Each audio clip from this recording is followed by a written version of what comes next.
नमस्कार दोस्तों, क्राइम तक में आप सबका स्वागत है। मैं हूं सुप्रतिम बैनर्जी। इस वक्त पूरे देश में जिस खबर की सबसे ज़्यादा चर्चा है वो खबर है एक बहुत ही talented AI engineer Atul Subhash की मौत का। ये मौत मामूली नहीं है।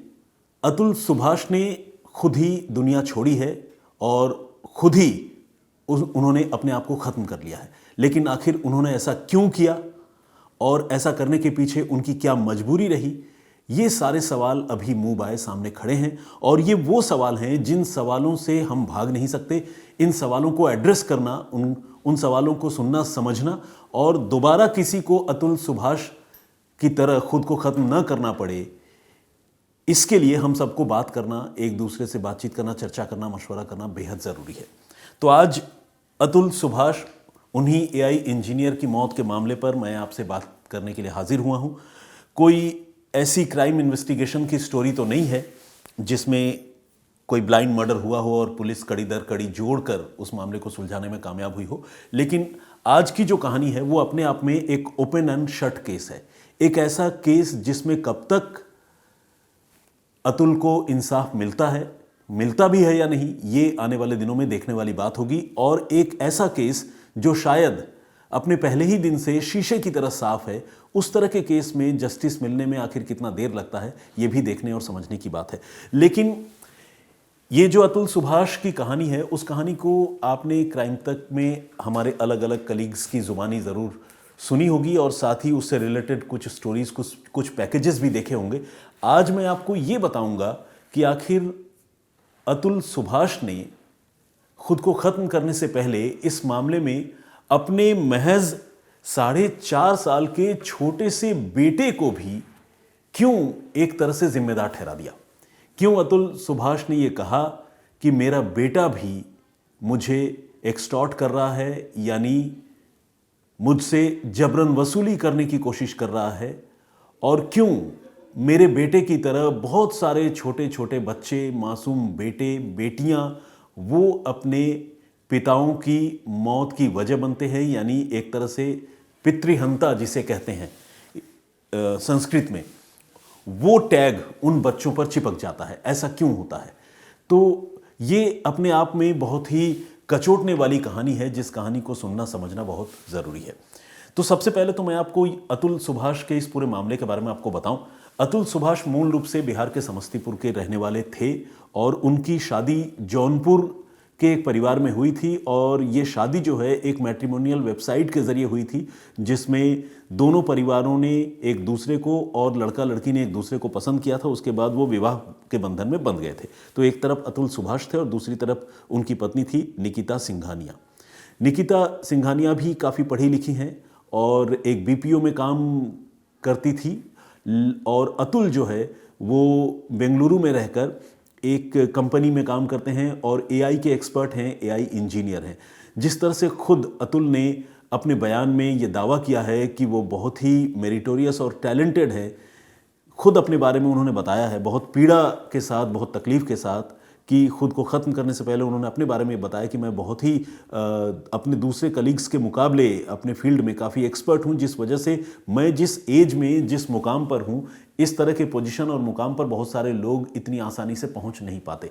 तो जाहिर है किसी आदमी में वो ब्रेन, वो टैलेंट होगा, तभी वो इस तरह से दमदार तरीके से खम ठोक कर अपने बारे में दुनिया को बता सकता है। तो अतुल कुछ ऐसे ही थे। लेकिन इतना सब कुछ होने के बावजूद अतुल ने वो कदम उठा लिया जो शायद उन्हें नहीं उठाना चाहिए था।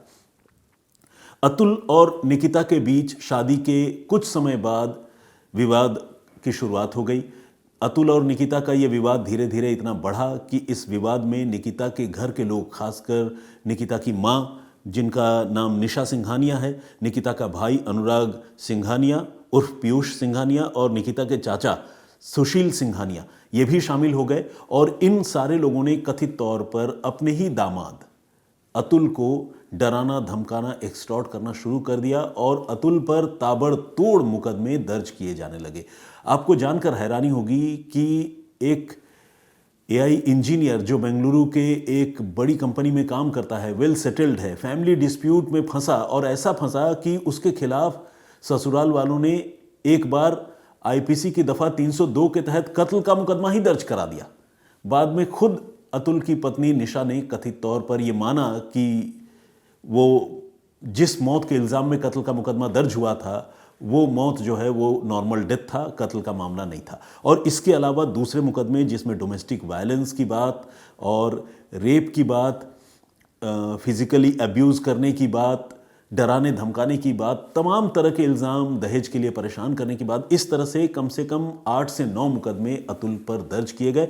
और इससे भी ज़्यादा दुखद और अफसोसनाक पहलू ये रहा, अतुल की बात अगर हम समझें और उनकी पीड़ा को भांपने की कोशिश करें, उसका अंदाज़ा लगाने की कोशिश करें, तो उन्होंने ये बताया कि इस मामले में जौनपुर के जो फैमिली कोर्ट की जज हैं, जिनका नाम है रीता कौशिक, उन्होंने भी इस मामले में एक तरफा कार्रवाई की और उनकी पत्नी निशा सिंघानिया, जो इस मामले में अतुल के खिलाफ मुकदमा लड़ रही थी, मुकदमा कर चुकी थी, बिल्कुल आंख मूंद कर सिर्फ और सिर्फ उसी का साथ दिया।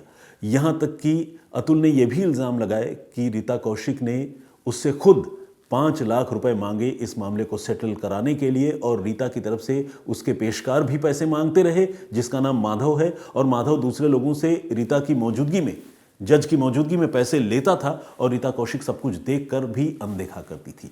तो अतुल ने सिर्फ अपने परिवार के साथ जो उनका डिस्प्यूट था, फैमिली फ्यूड जिसे कहते हैं, सिर्फ उसे ही उजागर नहीं किया, उस पूरे लीगल सिस्टम की चिंदियां बिखेर दी, जिस लीगल सिस्टम ने कई बार इनोसेंट, मासूम, भोले भाले लोगों को फंसाया और उनकी मौत का जिम्मेदार बना। तो इस लीगल सिस्टम पर भी चर्चा करने की बहुत ज़्यादा ज़रूरत है और ये समझने की ज़रूरत है कि आखिर इस सिस्टम को सुधारा कैसे जा सकता है। लेकिन ये सब करने से पहले आइए आपको बताता हूँ कि अतुल ने अपने बयान में क्या लिखा है। सबसे पहले मैं इंग्लिश में कुछ लाइनें आपको पढ़ के सुनाता हूं और फिर मैं इन लाइनों के मायने जो है अपने नज़रिए से आपको समझाता हूं। अतुल ने लिखा है, I would also announce my 4.5 मतलब 4.5 साल year old innocent son Vyom Modi as an extorter of his father. उन्होंने ब्रैकेट में लिखा है, हाईलाइट करते हुए, symbolically, given that my little innocent son when less than 2 years old filed cases against his father to get rupees 2 lakh per month for his maintenance. कहने का मतलब ये कि अतुल ये बता रहे हैं कि जब उनके बेटे व्योम की उम्र महज 2 साल के आसपास थी, उसी समय व्योम की तरफ से या व्योम के हवाले से उसकी माँ ने, यानी अतुल की पत्नी ने, उनके खिलाफ मेंटेनेंस का मुकदमा दर्ज करा दिया और इसमें उनके बच्चे को एक तरह से उनकी पत्नी ने एक टूल की तरह, एक हथियार की तरह उसका इस्तेमाल किया। यही वजह है कि उन्होंने बहुत पीड़ा के साथ अपने बेटे को खुद अपना ही एक्सटॉर्टर, यानी अपने ही पिता से जबरन वसूली करने वाला, एक्सटॉर्ट करने वाला, रंगदारी लेने की कोशिश करने वाला बच्चा बताया। सोचिए, दुनिया छोड़कर जाने से पहले उनके मन में कितनी तकलीफ रही होगी कि उन्होंने 4.5 साल के अपने ही जिगर के टुकड़े, जिससे वो मिलने के लिए तड़प रहे थे, उस जिगर के टुकड़े के लिए इस तरह के शब्दों का इस्तेमाल किया। और उन्होंने कहा कि ये शब्द जो है वो प्रतीकात्मक रूप से लिख रहे हैं, सिंबॉलिकली लिख रहे हैं। जाहिर है इतने छोटे बच्चे से आखिर एक ऐसे पिता की क्या शिकायत होगी जो पिता खुद उससे मिलने के लिए मरा जा रहा हो, जो पिता जो है डेस्परेट हो कि वो एक बार अपने बच्चे से मिल ले, लेकिन वो बच्चा जो है खुद उस बच्चे की माँ उसे अपने पिता से मिलने नहीं दे रही है। तो ये बड़ी पीड़ादायक स्थिति थी। और अतुल ने यह भी कहा कि ये सिर्फ उनका मामला नहीं है, बल्कि उन जैसे ऐसे बहुत से लोग हैं, बहुत से पिता हैं इस देश में, जिनके बच्चों का इस्तेमाल उनकी माएँ अपने पतियों से रुपए पैसे वसूलने के लिए, उन्हें एक्सटॉर्ट करने के लिए कर रही हैं। और जाने अनजाने ऐसे छोटे छोटे मासूम बच्चे कई बार अपने पिता की मौत की वजह भी बन जाते हैं और उनके सिर पर जो है पितृहंता का टैग, यानी अपने पिता का कत्ल का दोषी होने का टैग अननोइंगली, अनजाने में चस्पा हो जाता है, चिपक जाता है। एक अपने जिगर के टुकड़े के लिए इस तरह की बात अतुल सुभाष का कहना, आप ये समझ सकते हैं कि इस दुनिया से जाने से पहले अतुल ने कितनी तकलीफ झेली होगी और किस तरह के मानसिक अवसाद से वो गुजरे होंगे, जिसके बाद उन्होंने ये फैसला किया। तो अतुल ने तकरीबन 1 घंटे 20 मिनट का एक वीडियो रिकॉर्ड किया और उस वीडियो में उन्होंने सिलसिलेवार तरीके से अपनी शादी से लेकर पारिवारिक विवाद, दहेज प्रताड़ना का पहला मुकदमा, डोमेस्टिक वायलेंस का मुकदमा, उसके बाद ताबड़तोड़ मुकदमों का सिलसिला, 9 मुकदमे, उसके बाद अदालत की ओर से एक तरफा कार्रवाई करना, उनसे रिश्वत मांगना, एक्सटॉर्ट करने के लिए 3 करोड़ तक का मेंटेनेंस सूट दाखिल करना और 3 करोड़ क्लेम करना, और उसके बाद आखिरकार घर वालों को भी परेशान करना। इस तरह के पूरे सीक्वेंस को बयान करते हुए उन्होंने ये कहा है कि उनके पास जब कोई रास्ता नहीं बचा इस मामले में, उनके इंसाफ के सारी उम्मीदें खत्म हो गई, तब उन्होंने ये तय किया कि अब वो इस दुनिया को छोड़कर चले जाएंगे। इसके बाद अतुल ने वो फैसला किया जो शायद उन्हें बिल्कुल भी नहीं करना चाहिए था। लेकिन अतुल के जाने के बाद अब इस मामले को लेकर पूरे देश में चर्चा हो रही है और लोग ये जानना समझना चाहते हैं कि आखिर इस मामले में आने वाले वक्त में गुनहगारों के खिलाफ क्या और कैसी कार्रवाई होती है। लेकिन पूरे मामले की एक झलक आपको पहले ही मिल जाएगी जब आपको ये पता चलेगा कि बेंगलुरु पुलिस ने इस मामले में 6 लोगों का नाम साफ साफ लिखे होने के बावजूद अतुल ने जिन 6 लोगों को दोषी बताया है इस मामले में, जिनमें अतुल की पत्नी निकिता है, उनकी सास निशा सिंघानिया है, ब्रदर इन लॉ यानी साले हैं अनुराग सिंघानिया, और उनके चाचा ससुर सुशील सिंघानिया, ये हैं ही। इसके साथ 2 और लोगों के नाम अतुल ने लिखे और जिनमें एक का नाम तो उन्होंने सबसे ऊपर लिखा, जिनका नाम है रीता कौशिक। वो फैमिली कोर्ट की जज हैं जौनपुर में, उनका भी नाम लिखा और साथ ही उनके पेशकार का भी नाम लिखा। लेकिन आप जानते हैं बेंगलुरु पुलिस ने इस मामले में जब FIR दर्ज की तो सिर्फ 4 लोगों के खिलाफ दर्ज की, यानी 4 फैमिली मेंबर। रीता कौशिक का नाम FIR में अब तक तो कम से कम नहीं है और नहीं उनके पेशकार का नाम है माधव का, जिन पर अतुल कौशिक को इंसाफ देने की जिम्मेदारी थी और जो कथित तौर पर अतुल के साथ नाइंसाफी कर रहे थे, उससे पैसे की वसूली करने की कोशिश कर रहे थे, रुपए मांग रहे थे और अतुल से ये कह रहे थे कि अगर वो चाहे तो वो इस दुनिया को छोड़कर चला जाए। एक तरह से उसे कुछ गलत करने के लिए उकसा रहे थे। लेकिन ऐसे लोगों का नाम अगर प्राइमा फेसाई एक तरह से देखा जाए, ये डिक्लेरेशन है अतुल के इस दुनिया से जाने से पहले, उस डिक्लेरेशन में ऐसे लोगों का नाम सबसे ऊपर लिखे होने के बावजूद उनके खिलाफ पुलिस ने अब तक FIR दर्ज नहीं की है। आप समझ सकते हैं कि हमारा लीगल सिस्टम कैसे काम करता है और ये जो देश के बड़े बड़े स्वनामधन्य न्यायमूर्ति हैं, जजेस हैं और वकील हैं, मुझे लगता है कि अब उनके लिए सोचने का वक्त आ गया है कि वो इस सिस्टम को कैसे साफ सुथरा करेंगे, कैसे दुरुस्त करेंगे, जिससे आने वाले दिनों में किसी को भी अतुल जैसा कदम न उठाना पड़े। तो खैर, अतुल की पूरी कहानी आप जानते हैं और बिट्स एंड पीसेस में ही सही, नटशेल में ही सही, मैंने भी आप सबको बताई है।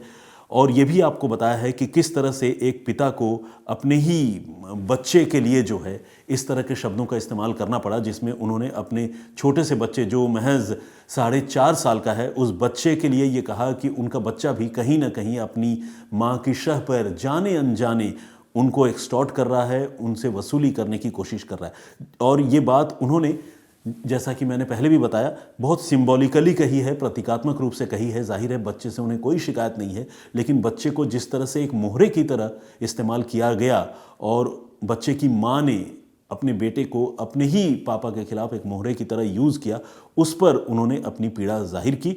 और वो बात जो है मेरे हिसाब से बहुत ही कचोटने वाली है, जिसका जिक्र मैंने आप सबसे किया। प्रीवियस स्टोरी जो मैंने आप लोगों को सुनाई थी, मैंने आपको बताया था किस तरह से कनाडा के ब्रिटिश कोलंबिया में एक आदमी का ये दावा था कि उसकी मौत हो गई थी और मौत के बाद उसे दोबारा ज़िंदगी मिली और इस दौरान उसे जो नियर डेथ एक्सपीरियंस हुआ, यानी चंद मिनट के लिए जो उसके शरीर से उसकी आत्मा निकल गई थी, तब उसने क्या देखा और वापस ज़िंदगी पाने के बाद कैसे उसकी ज़िंदगी बदल गई, उसके बारे में उसने अपने बयान में अपने एक इंटरव्यू में उसका खुलासा किया था। तो उस स्टोरी पर बहुत सारे लोगों ने कमेंट्स किया है। ये कुछ लोगों के नाम और कमेंट्स पढ़ता हूँ। विनय नासवाले जी का कमेंट है, मनोज कुमार ने भी कमेंट किया है, हमारे रेगुलर लिसनर हैं। और मनोज कुमार ये कहते हैं कि न तो स्वर्ग है, न नरक है, न भगवान है, न आत्मा है, अगर कुछ है तो वो है सिर्फ कुदरत। ये मनोज जी का नज़रिया है। दीपा गुप्ता ने भी कमेंट किया है, बहुत स्वागत आपका। संजय राउत का कमेंट है और इसके अलावा PK चंद्रा, शंकर लाल बिश्नोई जी का कमेंट है। जोसफिन दास ये लिखते हैं कि अगर कोई क्रिश्चियन है तो उसके लिए चर्च जाना जो है हर रविवार, ये मैंडेटरी है, ये नेसेसरी है। एक हमारे और दर्शक हैं, उन्होंने अपना नाम तो नहीं लिखा है और हिंदू कुश समथिंग के नाम से उनकी ID है और उन्होंने भी कमेंट किया है। सिंस नाम नहीं लिखा है तो मैं नाम पढ़ भी नहीं पा रहा हूँ। प्रवीण कुमार जी ने कमेंट किया है और उन्होंने ये कहा है कि ये पूरा मामला जो है फेक है, जो भी कहानी उन्होंने सुनी है। और जो भी एक केस स्टडी मैंने आप लोगों को बताई थी उस पर उनको बिल्कुल एतबार या यकीन नहीं है। अंजना शर्मा ने भी कमेंट किया है, बहुत स्वागत आपका। राज सिंह का कमेंट है, संजय यादव जी, अजहर मंसूरी साहब, और इसके अलावा निशा सिन्हा का कमेंट है। अनिल शाक्य ने भी कमेंट किया है, ये फरीदाबाद हरियाणा से हैं। और इसके अलावा लाखुमैती इस तरह से एक आईडी है, कुमार मगर के नाम से भी एक आईडी है। और अजय राज ने कमेंट किया है, बहुत स्वागत आपका। मातृका लेपचा ने भी कमेंट किया है और उन्होंने कहा है कि वो रेगुलर मेरी स्टोरी सुनती हैं और आज भी घर में काम करते हुए वो स्टोरी सुन रही हैं। उन्होंने तो डिश का भी नाम लिखा है। मौलाना निसार अहमद नागपुरी साहब ने भी कमेंट किया है, बहुत स्वागत आपका। इसके अलावा KLDPGR के नाम से एक आईडी है, उन्होंने लिखा है कि गरुण पुराण में ये सारी बातें लिखी हैं जो मौत के बाद की स्थिति परिस्थिति के बारे में मैंने उस कहानी में जिसका जिक्र किया था। बिलीव आर्टिस्ट सर्विसेज के नाम से एक आईडी है, उन्होंने भी कमेंट किया है। और रेखा भट्ट हमारी रेगुलर लिसनर हैं, उन्होंने भी कमेंट किया। संजय मेलबर्न से उन्होंने भी अपनी बात रखी है, बहुत बहुत स्वागत आपका। इसके अलावा जेन्युइन रिव्यूज़ के नाम से एक आईडी है और उससे हमारे एक दर्शक ने कमेंट किया है। उनको भी इस कहानी पर यकीन तो नहीं हुआ, लेकिन जो उनके कमेंट करने का तरीका है वो अपने आप में काफ़ी आपत्तिजनक है, मुझे तो अच्छा नहीं लगा। तो आपसे गुजारिश है कि आप अपनी बात बहुत अच्छे तरीके से भी रख सकते हैं। हम और आप कोई दुश्मन तो हैं नहीं, मुझे लगता है कि हम दोस्त ही हैं। तो इसीलिए बी पॉजिटिव एंड दूसरों को भी पॉजिटिव रहने का मौका दीजिए। राजकुमार सिंह ने भी कमेंट किया है, बहुत बहुत धन्यवाद आपका। और इसके अलावा मिस्टर अंशु का भी मैं नाम लेना चाहूँगा। इसके अलावा और भी सारे लोगों ने, बहुत सारे लोगों ने कमेंट किया है, सबका नाम एक साथ एक दिन में लेना संभव नहीं है, लेकिन आप प्लीज़ कमेंट करते रहिए। और ये जो स्टोरी, ये जो घटनाक्रम मैंने आप सबको बताया जिसमें AI इंजीनियर अतुल सुभाष ने खुद को ख़त्म कर लिया और इस मामले में उन्होंने अपने मासूम बच्चे का भी जिक्र किया, उस पर आपकी क्या राय है, आप क्या सोचते हैं, प्लीज़ हमें कमेंट करके ज़रूर बताइएगा। क्राइम तक पर इस तरह की स्टोरीज़ और इन्वेस्टिगेटिव स्टोरीज़ का सिलसिला आगे भी मेरी तरफ से यूं ही चलता रहेगा। फ़िलहाल मुझे इजाज़त दीजिए, अपना बहुत ख्याल रखिए, सुरक्षित रहिए। जय हिंद, जय भारत।